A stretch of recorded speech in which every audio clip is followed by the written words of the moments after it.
Warware.com.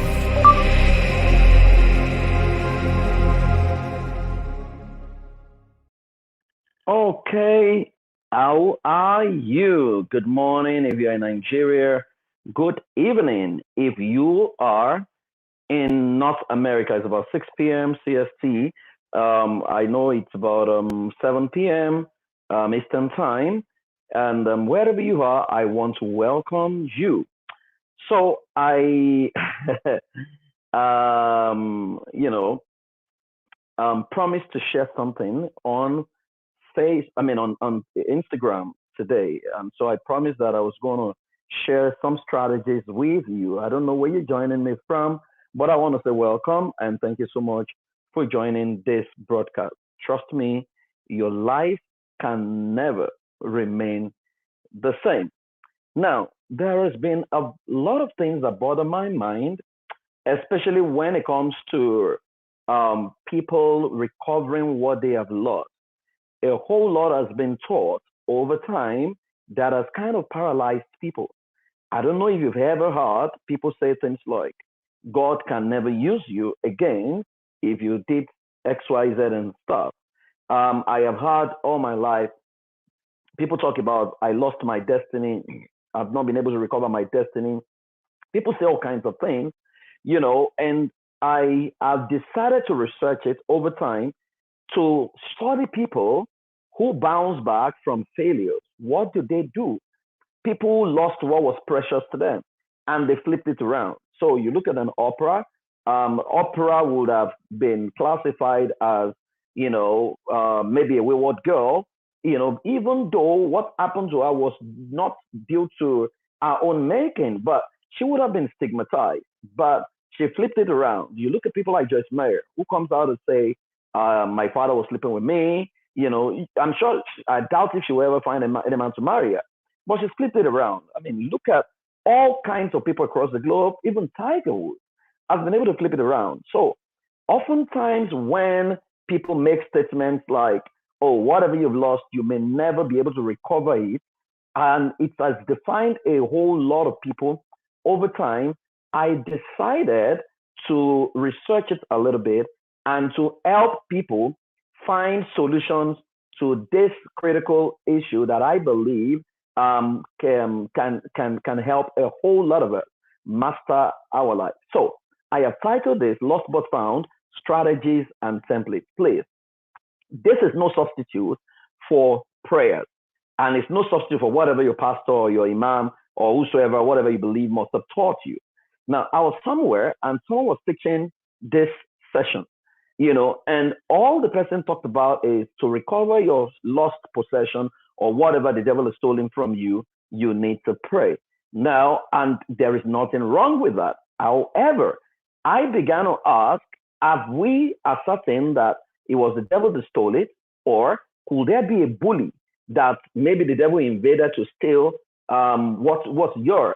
Now, so I began to think about it. I left that meeting, then I went back to my research and I began to realize that there is what you can do if life has taken away anything from you. It could be your health, it could be what was precious to you, it could be your dignity, whatever it is.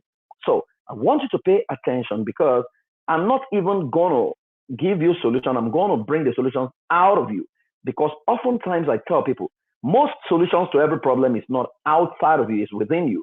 Oftentimes you are too afraid to look at it. That's why in any mathematical equation, the answer never comes from outside. The answer comes from within. So let's dive into it. I'll make a couple of fundamental statements, right? Then I'll share with you the flowchart that can help you recover whatever has been stolen from you. Number one, we all have the tendency to lose anything as human beings. I mean, there is no human being in life that has not lost anything. I mean, if Thomas Edison, I made a statement like, if Thomas Edison were to have been in Africa, they would have given him a lot of reasons why he couldn't make the electric bulb. It wasn't his destiny, all kinds of narratives that may not be correct, but will reflect the reality. So we all have the tendency to lose anything as human beings, whether you felt you lost your virginity or you felt you lost your destiny, even though I'm trying to always understand that, or you felt you lost something, a prized possession, you lost a relationship, or you lost something to someone who was more powerful than you. Sometimes we lose things out of ignorance or arrogance, and other times we're not even aware what we truly lost. So a lady who was in a relationship and the relationship broke, she may not be able to fully quantify what she lost. She may be able to quantify the fact that she invested emotions, money, but there may be much more. She may even have lost herself without even knowing. In my work as a family life professional, and in my work in re-engineering people and helping them achieve their bliss, which is something I do a whole lot lately, right? I realize that an average human being has lost who they are. They manifest what we call pseudo personality. So they lost themselves to their parents, they lost themselves to expectation, lost themselves to religion, lost themselves to so many things. They know about every other thing except themselves. And they are not even aware that they've lost themselves simply because they can still get a car, they can get a job and stuff. But by the time we get into deep dive, a lot of them begin to realize that they are not living their true life. So we can lose things out of ignorance, out of arrogance, or other times we're not even aware what we lost. Number 3, you can lose anything from property to dignity to your reputation, or what they call in religious balance, destiny, right? I don't know how you can lose your destiny, but there is a narrative that believes that that's possible, and maybe God puts a stop to your life, maybe because we've read it in the Bible, and I don't know, but that's the narrative out there. Now, the most critical aspect of losing anything is the narrative or the interpretation you give to it. Now, I'm going to make a fundamental statement here that if you understand it, it will set you free. Every time you are doing something or you have done something and you feel because you did that thing, your destiny has been stolen or you have totally lost your life, and you see other people do the same and they seem to be thriving, you need to reassess the narrative and the interpretation you are giving what has happened to you. So let's say someone, for example, lost virginity to a boyfriend. Then she can create a narrative that says, God is done with me. God can never use me again. My life is finished. Then if she suffers losses in her life, she can attribute it to God is punishing me. Now, that is a narrative. And let me tell you, your narrative becomes your reality. But your narrative may not be totally correct because, question, what would God gain by being done with you? What would God gain by trying to kill you? Now, this is not a license for misbehavior, but I'm just saying, can we begin to troubleshoot? Now, if God is the Father, you are his child, you have messed up, you are returning to your Father, why would he want to punish you for what you've done? So many a time we don't accurately assess what we're going through before we create a narrative that paralyzes us. And let me tell you, you will get what you believe ultimately. So most of the time, it is the story that you have told yourself, the interpretation and the narrative you have given what has happened to you, that is become a self-fulfilling prophecy that has defined your life and that is creating or attracting the new realities you're getting into your life, whether positive or negative. So the most critical aspect of losing anything is the narrative or the interpretation you give to it. So maybe you lost a job. Now you can look at that job and say, oh, my life is over. I'm not going to make it. And you will be correct. But you can look at that job and say, oh, wow, it did not work out. I have picked new lessons, which I'm going to use for my future. Now, one is empowering. The other one is disempowering. You can even look at that job and say to yourself, I have been let go of this job so that I can step into my destiny and create something bigger. Now, that's a narrative. So for every occurrence that happens to us, there is not one narrative that is all one size fits all shoes. No, there are different possibilities. The one you have chosen is the one that becomes your reality. So I do not know what you have lost being at this meeting today. And I do not know the interpretation or the narrative you are giving to what you have lost. But let me say this to you. You can either create empowering or disempowering narrative. For every negative incident in your life, there is a corresponding positive intention, provided you can say it for what it is in a way that can promote your wellness. See, everything that happens to you, you can create a narrative, like they say, own your story. Own it with your full chest, right? But you have to be the one who governs what you want people to believe or what you want people to say. And I think Donald Trump used that a whole lot.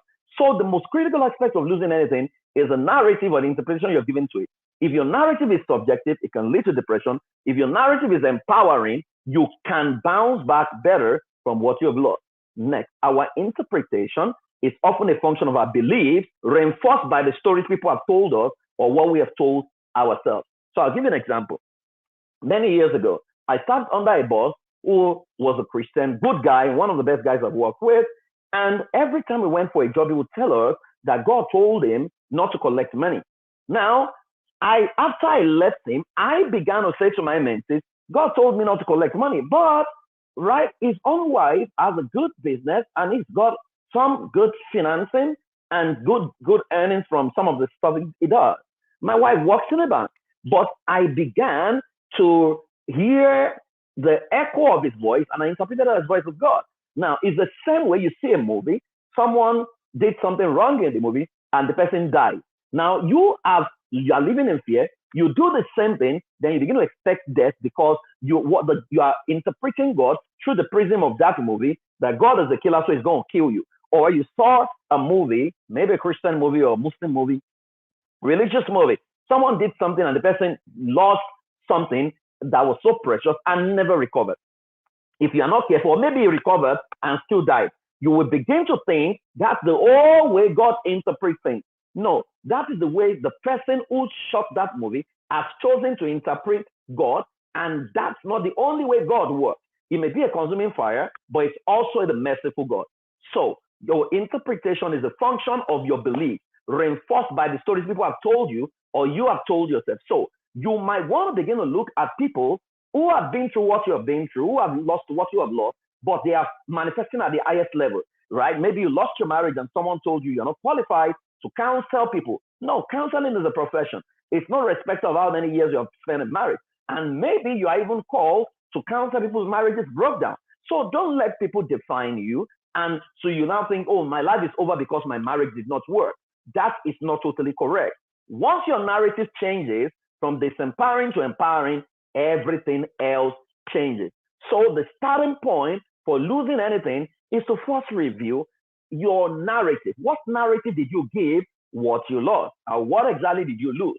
Did you lose your money? Did you lose your job? Did you lose the marriage, lost the relationship? Some people lost marriage and the narrative is, my life is over. Nobody can accept me with 2 children. Now, that is self-fulfilling prophecy and that will be your reality. But you can look at it and say, oh, wow, life is giving me an opportunity to be loved, to show love, and to start more intelligently afresh and to take a proper decision. And there must be someone somewhere who is going to love me for me. Now, if that's your narrative, you will find the person who will love you for you. So once your narrative changes from disempowering to empowering, everything else changes.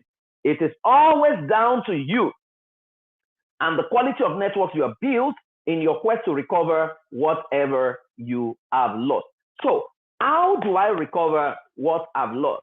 Especially when you have lost it to someone who is classified as a bully, or it could even be the devil.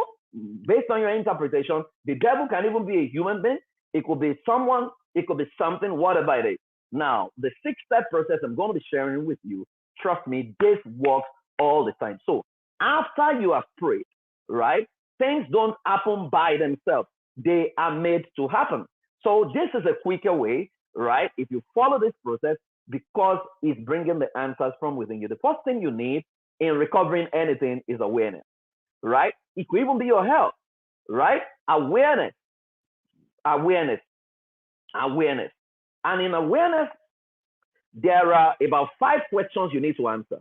Number 1, what was stolen from you? No, remember I told you, bring your journals and writing material. What do you think was stolen from you? Can you write it down in your journal? Right? Are you done? Number 2, how was it stolen? Because you might just by answering this question realize that nothing at all was stolen. You are the one making up the image. Because some people, nothing was stolen from them, but because of the stories they've had consistent, they assume because of their mistake something has been stolen. Nothing. Maybe the devil did not even take anything. You are just assuming based on your interpretation and what we call your pathological critique, which works in your head. Number 3. So let's assume that you have identified what was stolen. You have identified how it was stolen. What law did you violate? Because you must have violated something for that thing to be taken from you. Now, I want you to look at the law surrounding what you did and what was stolen from you, and say, what did you violate? Were you careless, right? What law? It could even be your religious law. What law did you violate? Now, if you have answered those three, the next question is there any truth to broker? Now, so if something was stolen from you because you violated something, do you need to apologize, maybe to God, or you need to reconcile, or do you need to go and say, I'm sorry to someone and explain your side and maybe even beg, right? And that takes me to the final question is there. What is the cost of the truth? Is it monetary? Is it emotional? How long should it take, right? Do you just keep saying, I'm sorry, till the person is able to listen to you? That is flowchart 1, awareness. Now, remember that you can't answer all this in class, so you need to listen to this over and over and over again, right? But I've simplified this for you so that you don't think you are praying, God, I want to recover this. God is not answering my prayer. No. Oftentimes when we say we're waiting on God, God is also waiting on you because he's giving you power. People who don't even call God as much as you call God, they are having results. So how much more you? Number 2, ownership determination. Now, having identified what was stolen from you, is it actually your property? Right? Because it might be someone else's property that you also stole. Now, so who owns the property? Can you answer that question? Are you sure you are the owner of that property? Maybe it's even a song, maybe it's your talent or whatever. Are you sure you're the owner? Number 2, what is the evidence of ownership? How do we know that you are truly the owner? So, for example, if you say, pray for, I would answer because I'm so sure that is my name. If you mention my phone, I'll say this is my phone because I know exactly what it is. So what is the evidence of ownership? Are you sure this is actually yours? Then what justification do you have to have been qualified for ownership? Maybe you were born with it, right? Maybe you own it. You are a human being. You are entitled to health. You are entitled to wealth. Maybe it was money that you missed or money that you lost. You are entitled to it. Maybe you work hard. You are proof to show. Now, I'm not saying show me, but you need to convince yourself because a lot of people cannot recover what they are not convinced that they own. If it's just one of those things, well, I don't. For example, I was flying in from Toronto to Dallas, and I misplaced my wallet. What was in my wallet? My Nigerian card, my TD Bank card in Canada, and a few other things, some gift cards that I have, right? I've tried to call the Uber drivers. I wasn't sure. The last place I saw it was at the counter before I bought it.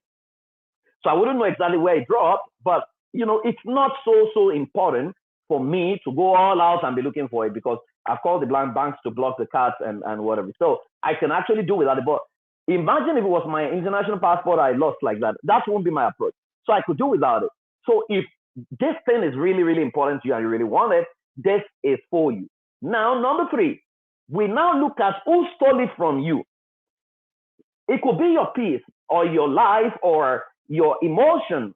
Maybe you invested emotion in a relationship and the guy you were dating actually stole it from you, right? Your personal peace has been lost since you broke away from that relationship, or you lost money or something like that. You lost money to someone. So let us look at the bully analysis. Now, this is very critical. So who is the bully? The bully is the person you lost the thing to, the person that collected it from you, the person that stole it from you, right? The bully can be the devil, right? It can be ignorant because sometimes what you have lost is as a result of your ignorance, maybe your health, right? And you don't know what to eat and you can eat your way back to health. Someone says that there is no curable disease. You only have incurable people, right? So who is the bully? That's the question number 1. So can you write who the bully is? Number 2, in fact, if you now want to pray, this helps you to pray properly, right? And if you don't want to pray, because like I always say to people, words of mouth is prayers, thought in your mind is prayers, your actions are prayers. So this is a form of prayer, but this is action. Now, what is the history and the track record of the bully? Can you do run a check on the track record of this bully? Has he bullied other people? What is this person's history? Or what is the history of this situation? What is the history of this disease? Can you do a track record? It can be cancer, it can be anything. Can you do a historical and track record analysis of this bully, right? Then what are the blind spots of this bully? Every bully Whether the bully is a sickness, whether the bully is something your peace or your what do you call it now? A narcissistic husband or wife, or a boss, difficult boss, maybe a mentor. I mean, whatever it is, right? What are his blind spots? What are the blind spots of this bully? You need to find that out, right? And so if that might take you to do some more digging and more research and ask questions around. Then number 4, what are his greed, interests, and weaknesses? Now you are asking this question because you need to know the weak points of the person you want to defeat, right? So what are his greed? You need to find out. I mean, subliminally, look for people who know, or study, research, go on Google, find out. It could be a sickness. What are the greed? What are the interests? What are the weaknesses of this sickness, right? It could be someone stole your money. What are the weaknesses of this person? Maybe it could be a woman. It could be anything, right? Who does he or she defer to? Every bully has someone they respond to, right? So who does he or she defer to? Does he defer to maybe a vegetarian, being a vegetarian, for example, if it's a sickness? Who does he or she defer to, right? If it's the devil, maybe it defers to God, or it defers to, I think the devil defers to illumination, light, right? So if you turn on the light and you become more empowered, you can actually know what to do. But every bully responds to someone, all right? So having answered that question, then number 4, you now need to do a personal capacity audit and the extra capacity required. Now, in recovering anything that has been stolen from you, you need to understand who you are, because you can't command a 5-star general as a 2-star general except you have plotted a coup. Now, coup would mean that it could be bloody, it could be subtle, it could mean that your strategy has to be spot on, because the reward for a botched coup is you have to face the firing squad. So you want to check, and I love the way the Holy Scriptures put it, that who is it that wants to go and fight a battle without considering his internal capacity? To say, do I have enough manpower to take this down? If I don't have enough manpower, then I will know what do I need. So what is the required capacity and clout required to engage and take what was stolen from you back? So sometimes you don't need to go and engage the bully. You just need to go and say, the capacity I need is to work on myself. So you get into empowerment, develop yourself. I did a bit of that. I had a senior who used to bully me at school, bully me. I couldn't take him on because he was a senior. And what did I do? I made up my mind to become indispensable to my world. Worked hard on myself. 1 year like that, I was on an interview panel, recruiting for an organization. And this guy shows up. The moment he saw me, he affected his performance. And that was how I lost the job. I didn't mean for him to lose the job. If he had performed well, he could have gotten the job, but I had become very empowered. That's why when we talk about because of the anointing, yokes are destroyed, it's got nothing to do with pouring of oil. The anointing there is the word empowerment. Now, if you don't understand what it means, in the Jewish culture, they use oxen for grazing.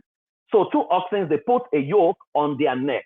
Now, when they put the yoke there, it doesn't have a padlock or key that you can use to unlock it, right? So when they finish grazing, the only way to break the yoke is to feed the oxen. So they feed the oxen so fast that the neck of the oxen outgrows the yoke and automatically the yoke breaks.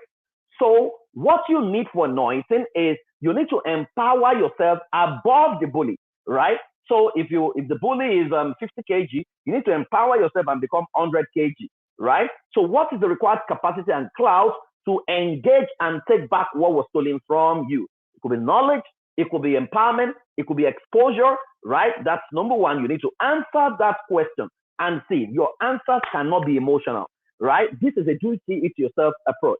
Number 2, what is your present clout and capacity? So now you know what is required. Do you have that capacity now? It will be suicide to go and engage someone that you know can defeat you. If you have watched boxing, you would remember the fight between Wilder and Tyson Fury. Wilder knocked him down one time, and the first fight was a draw. The second fight, Tyson Fury beat him mercilessly. But Wilder did not agree, did not concede. He still wanted the top 5. The top 5 was even worse. So you need to ask yourself, what is my present clout and capacity? So for example, if you ask me and say, Praise, go and fight against Organ or go and fight Tyson Fury, I'm not going to listen to you because I don't have the capacity yet. or if you say to me, Praise, we want you to become the president of Nigeria. I don't have that capacity. I know I don't have that capacity yet, right? So I'm not going to, and you see that politics happen all the time. Nigeria wants to go into election. For those of you who are joining from Nigeria, and you see PDP and APC have been on ground. They have all the secrets, and they have state machinery. Then one small party wakes up 2 months to election, add God to whatever they're saying, and they assume that they're going to take down PDP and APC. It doesn't work that way. You need to first do an analysis of APC and APC. This flowchart I'm sharing with you can even follow to say, what do we do? When I get to best fit strategy, you will see what we're talking about, right? So if I take let's say PDP and APC are taking our piece, right? Now, what do I have the required capacity and clout to engage them if I form a political party? The answer is no. Now, what is my present clout and capacity? My present clout and capacity says I better join one of the two, right? And move people en masse into the two, infiltrate the two, create an alternative power center or something like that, right? But what is your present clout and capacity? You need to answer that question. So if you are a 2-star general, you can command a 5-star general. Number 3, can you take the bully on your own and win? Is the question you need to answer. This is where you know whether you need others and who do you need. Can you take on the bully on your own and win? If the answer is no, what extra capacity is needed? If you want to win the Champions League and you go and field the team with the players from your village, you will still lose. Even if you put the jersey of Barcelona on them and wear Lionel Messi, you will still lose because they don't have the capacity. Many people want to win or they want to recover stuff, but they recruit their friends who have no knowledge, no exposure, no clout, nothing, and they are going to fight. They are going to lose the battle. And so I remember the story. There's a story that was written in the Bible, very funny story, of some guy who was going to war. And he asked everyone who wants to go to war. And there were 32,000 people showed up to follow him to war. And he went to pray. And I think God said to him, right, that the people were too many. Then God said to him, gave him a strategy. And now, whosoever is weak, whosoever is fearful and doesn't want to go back home. Guess how many people went back home? 22,000 people went back home out of 32,000, right? So at the end of the day, he has about 10,000 people left, right?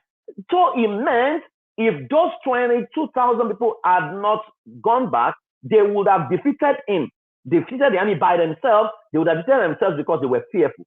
So many of you are surrounded by people who are fearful like you. That's not what you need. This is where you might need people who have higher capacity than you, right? Then he asked again, taking them to the waterfront to see how they lap water. And they reduced the army to 300. Sometimes you just need 2 people around you who have clout and capacity to win any battle, to take any sector back, to take any job back, to take any system back. You just need the right network. So this is where network comes into place. So you need to network intelligently, intentionally. What I realize is people find themselves in an organization and there's someone who can take their job away, but they are not networking with that person. They are networking with their fellow junior staff who do not have the capacity to save you the day you are supposed to be sacked. So it's a suicide mission many of us engage in based on the relationship we keep. So they are gossiping about the boss. You join them to gossip about the boss, but the boss can fire everybody. So can you take the bully on your own and win? What is the extra capacity that is needed? You need to answer that question. Then how long will it take for you to be ready? Or who do you need to bring in? Listen to me. You may need some time. The moment they stole something from you is not the moment you should go and take it back. Sometimes, depending on what was stolen, I am not, how do I put this now? I am not specifying because I don't know exactly what you're dealing with because there are so many people listening today, right? So how long will it take for you to be ready? And who do you need to bring in? It might take 1 month, it might take 2 months, it might take 1 year. There is no hurry. Your eyes is, I must take this back. So for example, let's take PDP and APC, for example. They have cornered Nigeria. To take power back, how long will it take to outsmart them? It can be less than 10, 11 years, maybe a 10 years strategy, right? And so that needs to be clear. So if you are going to the polls against them as a small party, you must plan to win local government. You cannot win presidency. It's not going to work, right? It will be miscalculation and suicide because they're going to infiltrate you, right? And that takes me to number 5. what is the best fit strategy to win? For anything that has been stolen from you, there's the best fit strategy. Now, so you are asking the question on this number 5, what is the entry strategy? Direct or indirect? Now, in systems intelligence, the person you want to defeat must not see you coming. So they must see you as an ally, right? And so you need to disguise. Behold, I send you out as sheep among wolves. How do you survive as sheep among wolves when the favorite meat of wolves is sheep? You need to disguise. So what is the best entry strategy, right? Entry strategy cannot be to go and form a new political party, for example, except you are using that as a detour or a decoy, right? While you infiltrate, right? So what is the entry strategy to get to the bully? Next, who is needed to execute this strategy? Do you need someone from within? Do you have loyalties from within? Or you need to disguise and what have you? What script is needed? You now need to wear your thinking cap and create a script that can win. What approach? Can you force your way or stealth? Stealth is you bypass conscious resistance. They can't see you coming, right? So they think, someone was telling me that to take power from an evil person, you cannot go and engage them except you are sure you can defeat them. So the other stealth strategy will be, you need to serve evil. Your people may not understand, you are compromised, but you may need to serve evil, right? Evil must use you. That's step 2. While evil is using you, step 3, evil must now trust you to think that you are one of them, right? Step 4, evil must want to take advantage of you, then evil must hand over power to you to perpetuate itself in power. Then once power is handed over to you, then you can decide to do whatever you want to do. So what script is needed? What approach? How do we engage? Do we go overtly or covertly, right? And next one is, how do you know where it is kept and how do you retrieve it? What have I stolen from you? Where is it kept? That if it's tangible, it must be kept somewhere. If it's not tangible, then, how do you know where it is and to take it back? Some of you, you just want to take your power back because you left a relationship and you felt your power has been taken from you, or you left someone and you felt something has left you, or you did something and you felt, maybe something has just left you, something is just wrong with you, right? So how do you know where it's kept, right? Where do you get that thing back? It might be empowerment, it might be changing the meaning, it might be uninstalling the self-sabotaging pattern in your brain, it might be working with a coach or working with a therapist. Then what narrative do we create? You need to learn how to tell stories that promote your wellness. So a story can be, hey, we're going to support PDP or we're going to support APC. A story can be, maybe if you are sick, for example, I'm just taking a bed rest so that I can bounce back strongly, right? The narrative you're creating must empower you. And that will take me to the final flow chart, which is permanent possession strategy, right? So after you have done 5, it's assumed that you have taken whatever is stolen back. Then number 6 is permanent possession strategy. And the question you're answering there is, how do you keep and treasure what you have now recovered back? How do you keep and treasure? Maybe your dignity is back. How do you ensure you don't make a fool of yourself and make the mistake that happened in the first place? Maybe you've gotten your money back. How do you invest intelligently so that MMM or fraudulent people will not take it back from you? Maybe you have taken power back. How do you ensure you create a constitution that ensures power does not go to the wicked anymore? So you need to find a way to answer that question. How do you keep and treasure it? Number 2, what can sabotage you again? The weakness, the patterns that sabotage you initially can still sabotage you if you have not uninstalled it. That's why it says, do not be conformed to the pattern of this world, but be transformed by uninstalling your self-sabotaging pattern. Then what system can help you permanently keep what you have now recovered? Do you need patent for intellectual property, or do you need trademark? Whatever it is there a legal way to keep it permanently so that it's yours? Whatever it is, right? You need to do that for yourself. So that is step 1 to 6 of how to recover anything. This can be applicable to your health, it can be applicable to your wealth, it can be applicable to your peace. You lost a relationship, just follow and answer all these questions. This is a do it by yourself process. I think in flow charts, and I think you probably don't need to pay for this except you want to support what I'm doing.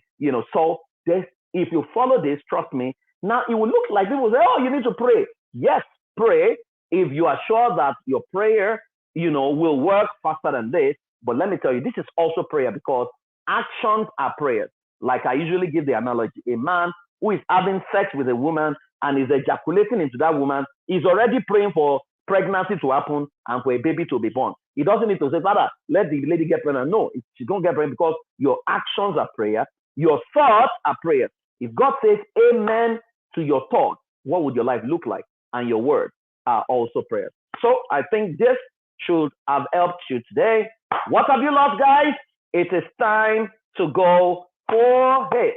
It is time to go for it. Trust me, you can recover anything that was stolen from you or that you lost carelessly. Don't let anybody tell you otherwise and say, no, no, no, no, no. God cannot recover or you can't recover it. No, it's not possible. People have bounced back from life-threatening situations. People have bounced back from scandals. People have bounced back from all sorts. It will take some time. Just follow the strategy. You will recover your life back. I hope this has helped you today, and I believe that you already know. So what you need to do now is listen to this again and again, right? Shut yourself down, whatever it is, identify it, and let me have your testimonials. Share with me what is happening with you. Drop your comments. Let me know how this has helped you. Remember, you can always recover your life, irrespective of what anybody is saying. The narrative that matters is your narrative. And by the way, my coaching program opens December 4th, right? 3 months, 13 incredible weeks on how you can become extraordinary. It's a 3-month alien coaching experience. Never, ever experienced before. If you want to script your life, rescript your life, and make your result predictable, consistent, then you need to register for that. So if you go to iampraiseword.com/aliens, you can opt in for it. You have the opportunity of paying across 3 months, across 10 months, whatever it is. But if your destiny deserves it, please go for it. Trust me, you can recover anything. Don't let anyone tell you otherwise. The power is in your hand. Go use it. Thank you very much, guys. Drop your comments, subscribe, share it with your friends, lock yourself in, answer all the questions and transform your life. Thank you very much for joining me. I celebrate you. Bye-bye. Bye-bye. Bye-bye. Bye-bye. Bye-bye. Okay, I celebrate you guys. Yep, I celebrate.